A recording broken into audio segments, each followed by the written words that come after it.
welcome to episode 4 of Give a Fuck, a podcast presented by Spark Consciousness. I am your host, Sarah Woodard.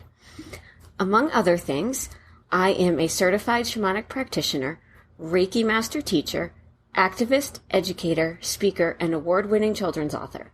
I'm also a fierce defender of the underdog, which for me means wildlife, companion and work/farmed animals, Mother Nature, and Gaia herself. I care deeply about my fellow human animals and believe that when we learn to live in harmony with nature, we also learn to live in harmony with ourselves and each other. I am fearless about doing my own inner work and growth and am passionate about helping create a world where all beings are respected and honored. I have a deep connection to Gaia and feel particularly connected in the presence of the beautiful Colorado Front Range.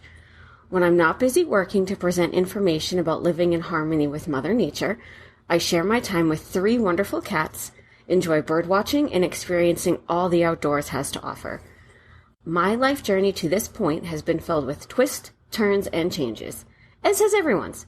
For me, the constants from birth to now are a strong connection to Gaia, a deep-seated need to serve and help create a more compassionate and healthy world, and a love of both learning and sharing my knowledge. Those lifelong constants are what brought me to this point. All of the knowledge I've acquired in the process of learning to live my life in harmony, as well as new information I come across, are the inspiration for and knowledge bombs presented in this podcast. Through connection to nature, I help young millennial women and others feeling lost expand their knowledge, feel connected to the world around them, and live with greater compassion. The purpose of this podcast is to present new information and or old information in new ways to help you see connections and live in harmony. The name kind of says it all here, folks. Sometimes I will also share other resources to help you continue your learning, which I absolutely love to do. As a quick reminder, Give a Fuck is spelled F***K. If for some reason you can't find it on your favorite podcast site, try searching for Spark Consciousness. That sometimes works as well. I can't control the search engine, guys, so just do your best. And the format of this show is that we will always start with this introduction, and then we'll do a quick little life update. Then we move on to the Satan of the show, and then some wrap up and housekeeping. So for this life update, I am so excited to share with you guys that the online course I've been talking about has finally been recorded. It is with some amazing videographers for editing.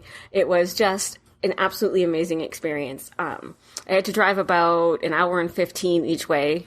The woman's house we were recording at was south of Denver, and I'm north of Denver, and I didn't want to drive through the city, so I drove around the city. But when I got there, they had set up this amazing set in her basement. It was absolutely gorgeous with plants and it just was amazing. And they had all their cameras ready to go, and it was just so cool.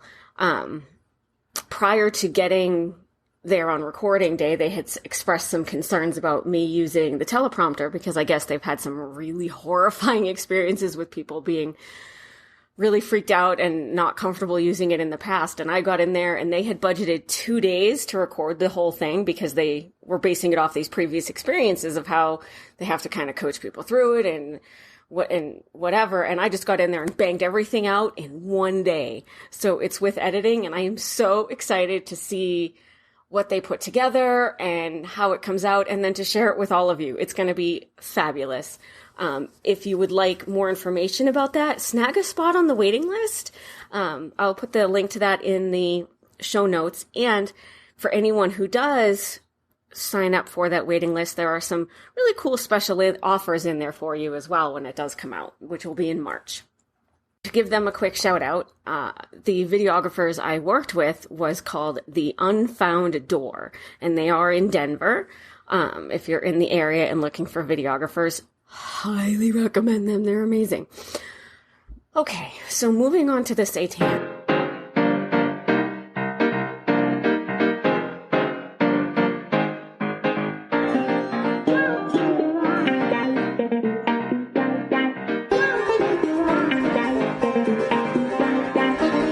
I thought it would be really cool, this show, to talk about how to find your own special spot in nature. Having moved a bunch of times, which we've talked about before, each time I move, like I need to go through this process of finding a new special spot in nature, and kind of got me thinking, like, even if people haven't moved, they may still not have found that spot or know how to find that spot. So like when I lived in Nashua, I just kind of, in New Hampshire, I sort of just stumbled on the spot. And since then, I've had to be much more mindful about it. So obviously the first key is you need to get your body outside and have your phone in your pocket or like somewhere else that you're not just literally walking around looking at it, texting people, scrolling social media, whatever. You can have it with you because that's good for safety, but don't like be actively using it. Even put it on silent or vibrate if you feel comfortable doing that. Once you're outside, like pick a spot to explore on just one per day. Pick a spot near you to explore. Maybe there's a local park or a hiking trail or a riverbank or whatever. Pick one spot a day. And it doesn't have to be every day, but just one spot at a time to go and explore. And when you do that, like I said, make sure you're not on your phone so you can really be absorbing your surroundings and just kind of walk around and feel how it impacts you. Feel how you feel here. Do you feel anxious? Do you feel more at peace? Do you feel like you don't really want to be there? Do you feel like you wish you could just pick up your phone because this place is really boring?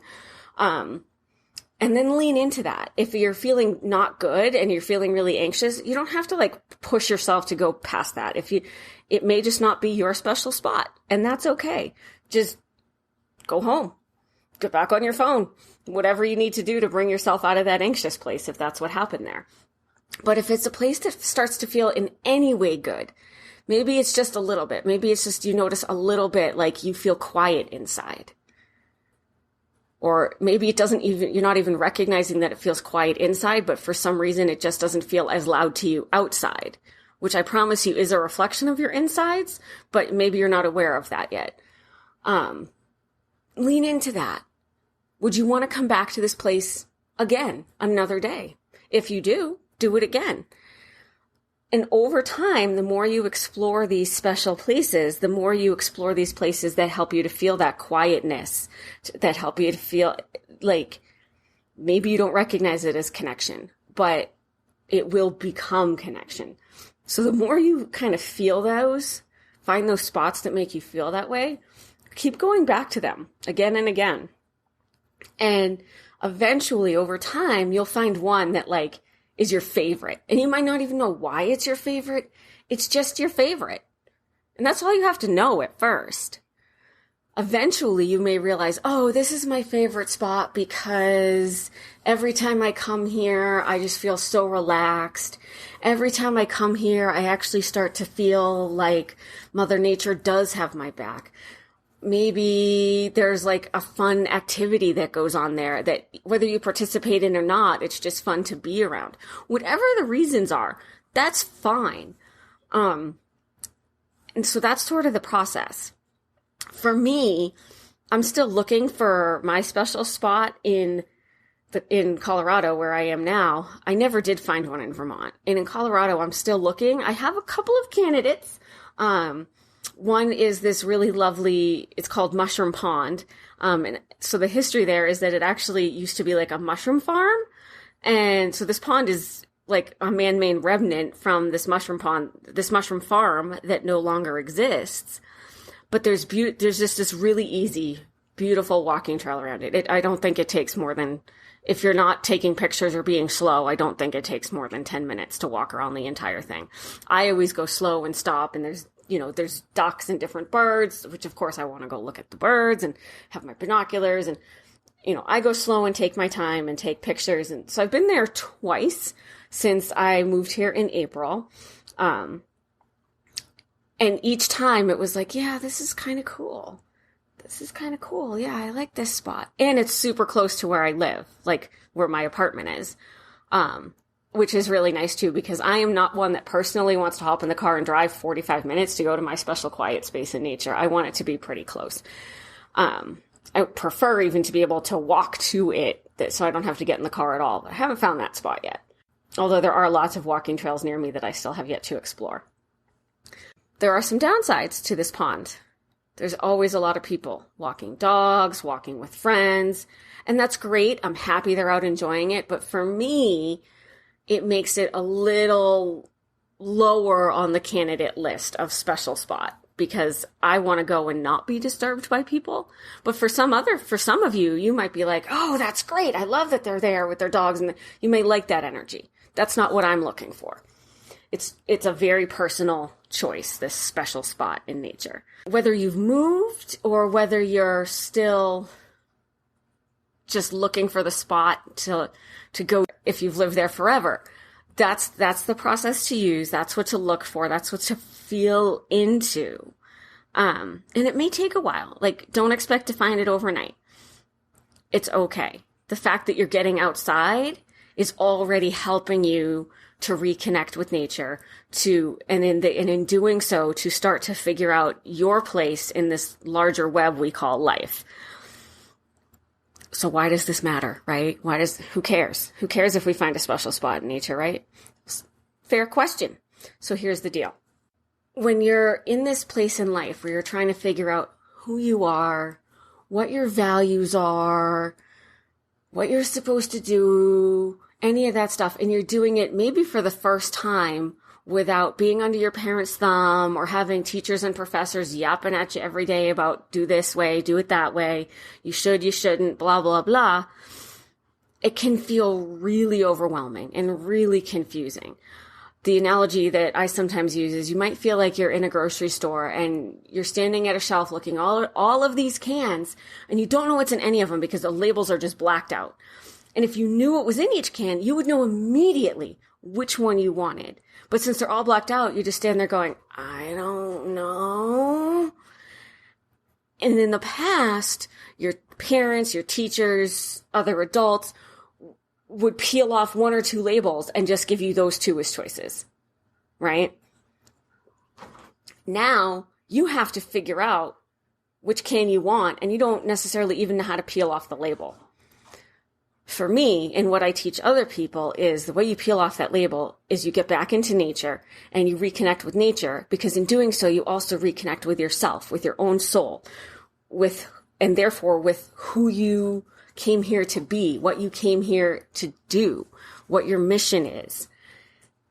And so when you start to take these little excursions to find your special nature space, whether you find it immediately or not, you start to peel the labels off those cans. And the first few you peel off, you might be like, yeah, I don't really like that one.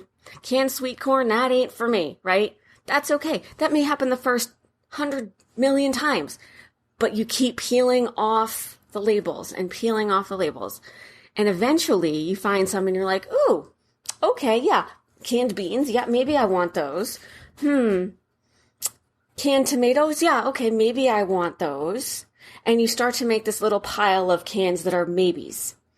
And then once you've got your maybe cans, you can start to narrow down, okay, which one do I really, really want? Which one or two are like, yep, these are my favorite cans. Those are your values, your mission, your purpose, the things that you came here to make a difference about in some way, shape, or form. And then you can figure out, how do you want to make that difference, right? Is it you want to become a politician or an activist or write letters to the editor or teach things or a billion different ways, right? But you got to unwrap those cans first. You got to figure out what the labels are. And that all starts with getting out in nature, whether you find your special spot immediately or not. And in doing so, reconnecting with yourself, figuring out who you are without your parents and teachers and adults saying, this is who you are. It's a journey. Life is a journey. This particular path along the journey can be a little bit tougher. It's okay. I'm not going to give you any of those cliches about, doesn't kill you, makes you stronger, because frankly, sometimes you wish it did. I get it because I've been there. It won't kill you, I promise, and it will make you stronger.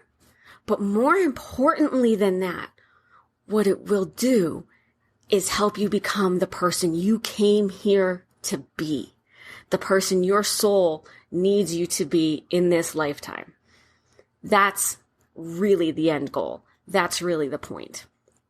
So if any of that made sense to you, made you a little bit curious, whatever, please definitely join me on social media, check out my online course, all of those things. I am here to help.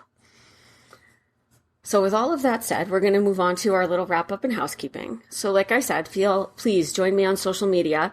I am on Instagram, Facebook, Pinterest, and YouTube.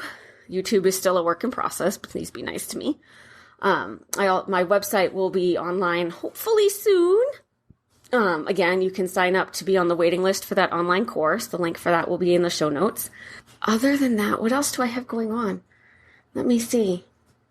Well, I am still working with my web designer on the website. I've been working with a Pinterest coach and have another meeting with her. I don't know much about this yet, but I mentioned, I don't know when or where, but recently somewhere, that I think I need to make another like small shift in where I live, like not whole states or anything like that, I don't think, but just a small shift, because I'm realizing that where I am right now, while I have this amazing, gorgeous view of the Front Range, and I need that in my life. I need those mountains in my life in a very important ways. My soul needs them. But there's not a lot of mature trees where I am. In fact, there's almost no trees. And as a result, there's also not a lot of wildlife. There's not particularly little things like squirrels, and I'm realizing how much I am really, really missing trees and squirrels. So I need to make a small moving shift when my lease is up to go somewhere where I have both the mountains and the trees and squirrels. I don't know more than that. I have no idea where I'm going or anything like that, but I'll definitely keep you updated. And other than that, I think we're good. So until next time, continue to expand your knowledge, feel the connections, and live with compassion. And I will see you in 2 weeks. Bye-bye.